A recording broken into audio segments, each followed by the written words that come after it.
The events take place in New York, in the 1930s. Women from high society gossip about Mrs. Erlin, who is notorious for several scandalous affairs with married men.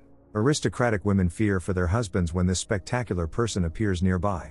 Despite her not-so-young age, Mrs. Erlin can get any man she wants. In public, Stella Erlin carries herself with a proud demeanor, but in reality it's all a facade. She is forced to pawn her jewelry, gifts from numerous admirers, because she no longer has any source of income. Purchasing a first-class ticket on a ship to Italy, Stella hopes to meet a wealthy man who will provide her with a beautiful life. To be more precise, it was about a particular man. Meanwhile in Amalfi, Italy, a young beautiful woman, Meg Windermere, on the advice of Contessa Lucchino, goes to the best glove shop in town. Seeing Meg, Lord Darlington openly began to flirt with her, but he was interrupted by Countess Lucchino, who brought Meg's husband, Robert Windermere. The couple was just looking for a villa to rent here, but due to the influx of tourists, it wasn't easy. Lord John Darlington said he knew of one available. The Windermeres were thrilled with the villa. Meg felt like a fairy tale princess. Once a poor girl, she had received everything she could dream of, thanks to a fortunate marriage. In the evening, the couple attended a society party on John Darlington's yacht. Men from high society drank, played cards and talked about women. Darlington still hadn't married because he hadn't found a worthy match yet. Seeing Meg looking bored, Darlington approached her and offered her a drink, but she refused. Her upbringing didn't allow her to drink alcohol. Meg's mother had passed away long ago. All Meg had left in memory of her was an old portrait in a locket. After the mother's demise, Meg's father never remarried. Darlington's compliments embarrassed the lady, who made it clear that there could be nothing between them except friendship. Upon arriving in Italy, Mrs. Erlin quickly found the young, wealthy beau Robert in a shop. He was buying jewelry for his beloved wife. Mrs. Erlin, charmingly smiling, struck up a conversation with Robert and immediately captivated him. She was a true femme fatale, capable of capturing the attention of any man. Robert bought an expensive gift for Stella, whom he barely knows. Meanwhile, Countess Lucchino spent time with her daughter Alessandra, Tuppy and Darlington over small talk. They noticed Robert in the company of another woman, getting into a car. Robert doesn't know what to do. His wife shouldn't know that he met with Stella Erlin. The next day, Meg was choosing a hat in the boutique while Mrs. Erlin was selecting a dress. Seeing Robert's wife, Stella struck up a conversation with her. They're both American. Stella asked Meg for her opinion on the dress. Meg, being quite conservative, honestly replied that it was rather vulgar. However, this did not embarrass Stella in the least. She always wants to be the center of attention. Among the aristocrats, rumors began to circulate that Robert Windermere was having an affair with Mrs. Erlin, who loves to shine in public and wears only the latest fashionable outfits. Someone clearly gives her generous gifts. In addition to Robert, Stella flirts with Tuppy Augustus, and he succumbs to her charms. Meg still doesn't suspect that the husband is being unfaithful to her.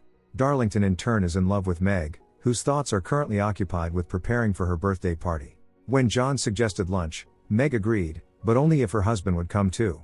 Upon receiving a call from Stella, Robert said he could meet her in an hour. Of course, lunch with the wife wasn't part of Robert's plans. He doesn't mind if John accompanies her. At that moment, John noticed on Robert's table checks made out to Stella Erlin. Countess Lucchino loves gossip, and in public she refers to Mrs. Erlin as a fallen woman. However, the men condescendingly regard her words. At the market, John bought fresh roasted fish for Meg and entertained her with his jokes. He didn't want to go to a restaurant to prevent Meg from being afraid of the inevitable gossip. Meanwhile, Alessandra, as curious as her mother, continued to watch Robert through binoculars. He met with Stella, who shamelessly spends his money. Robert is tired of lying to his wife, but on the other hand doesn't want to hurt her. When Erlin mentioned that she recently bumped into Meg in the boutique and even chatted with her for a few minutes, it made Robert nervous. He left. Meg was strolling along the coast with John. Meg was sure her husband was saintly and faithful, but John knew for sure that wasn't the case. He didn't tell Meg the truth to avoid upsetting her. Gossip about Mrs. Erlin and Robert is gaining momentum in high society. They are seen together more and more often. Arriving at the villa and not finding her husband, Meg became worried. When he arrived, he asked his wife how lunch went. Meg felt that the husband was hiding something from her. In the evening, the aristocrats visited the theater. Stella flirted with Lord Augustus, which became the subject of further gossip. Robert pretended not to know this woman. Meg remembered seeing Mrs. Erlin in the boutique recently. She also considered her to be an immoral woman.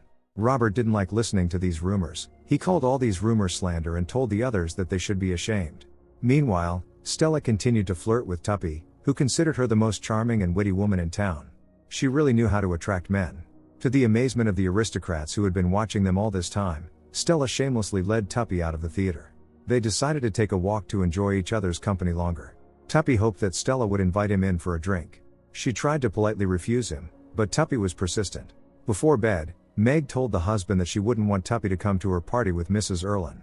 Perhaps this would make other guests feel uncomfortable. Robert clearly didn't want to talk about it. Meg wondered why he was defending Stella, who had a reputation as a loose woman. To avoid further conversation, Robert gave his wife a birthday present, a beautiful fan. Meg was very pleased and immediately forgot about everything else. Meanwhile, Stella and Tuppy were also having a great time. He constantly complimented her and even proposed marriage. Stella replied that men don't marry women like her. She had already experienced an unsuccessful marriage. Stella no longer wants to feel trapped.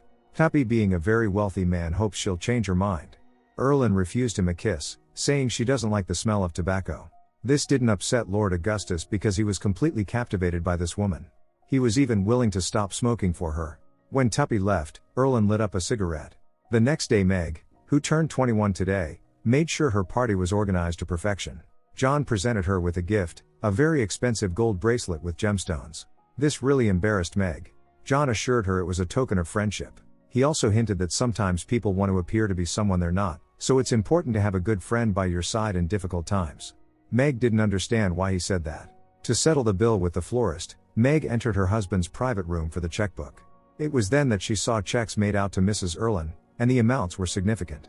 Meg burst into tears, unwilling to believe that the beloved had betrayed her. Upon learning what had happened, Countess Lucchino immediately visited Meg to support her. In the Countess's opinion, Mrs. Erlin was the kind of woman that men couldn't resist. To avoid leaving Meg alone to mope, Countess Lucchino took her for a walk into town. Meanwhile, Robert was playing golf with Tuppy and asked him not to bring Mrs. Erlin to tonight's party. Tuppy was surprised by this request. He doesn't hide that he's in love with Stella. When Lord Augustus, who was supposed to meet Erlin here, dozed off, Robert had a chance to talk to her alone. Robert wants her to leave town immediately because there are already rumors about them. Stella made it clear that she has no intention of leaving. By the way, she is actually Meg's mother, and Robert knows the truth. At that moment, Dummy, another wealthy friend of Robert's, woke up and overheard the conversation. Meg considers Eileen deceased, but as soon as Meg married a wealthy man, she reappeared. There are no romantic relationships between her and Robert. Meg doesn't understand how the husband could betray her like this. When Robert left, Dummy asked Stella if Meg was really her daughter. Stella reacted as if it were absolute nonsense. Meg did a lot of shopping and didn't get back until the evening. At the party, all the guests were having a great time while Meg cried in her room. No amount of shopping can compensate for the betrayal of a loved one. John was surprised that the birthday girl was nowhere to be found. Robert replied that she was getting dressed and would be down soon. Meg put on the best dress she bought while the guests drank and danced. Today Meg wants to look irresistible. Seeing the lady of the occasion in a shiny provocative dress, everyone was amazed. Robert wanted to go get a shawl for his wife, but she whispered to him that she had seen the checks. Men and women engaged in usual idle chatter. Suddenly Countess Lucchino noticed Mrs. Erlin among the guests, who had obviously come without an invitation. John approached Stella Erlin, mistaking her for Meg. John asked her to leave Tuppy alone and choose Robert so that Meg could finally be free. To Lord Darlington's surprise, Stella said there was nothing between her and Robert. John had been just misinformed. Tuppy is madly in love with Stella. Of course he's not foolish and understands that she's primarily interested in his money.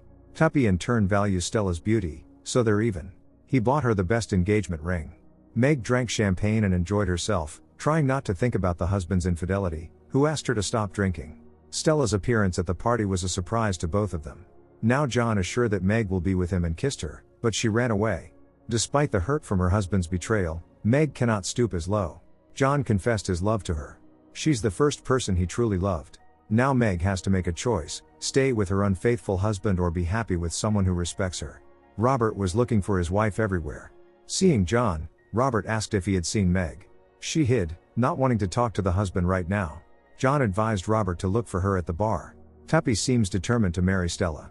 If all goes well, this will be his third marriage. All his friends warned Tuppy about Stella's mercenary nature, but he doesn't care. In the end she allowed him to put the ring on her finger. Many noticed that Mrs. Erlin and Mrs. Windermere look like mother and daughter, even their dresses are the same. While John begged Meg to sail with him to America tomorrow, Robert took Stella aside. He's willing to pay her even more just to make her disappear tomorrow. The engagement with Tuppy changes nothing. Seeing Robert handing a check to Stella, Meg was finally convinced that they were lovers. Meg cried and continued drinking, not understanding what her husband lacked in their marriage. Stella wanted to say goodbye to the daughter she abandoned 20 years ago, but Meg wasn't in the room. Stella found a note from Meg addressed to the husband, stating her intention to leave. Meg no longer wanted to be married to a traitor and went to John's yacht. Hearing footsteps, Stella locked the door. Of course Robert thought his wife was in the room and said that there was never anything between him and Mrs. Erlin. She just knows some secret and blackmails him. Robert loves only his wife and never thought of other women. He was forced to pay Mrs. Erlin, this cold selfish woman, because he didn't want the most precious person to him to feel pain. Of course Stella couldn't open the door. Robert decided that his wife had drunk too much champagne, so it would be better to talk in the morning. The guests were dispersing. Stella turned to Tuppy with an unusual request, to make sure Robert doesn't come home for a few hours. Stella doesn't want any extra questions, she just wants Tuppy to do it.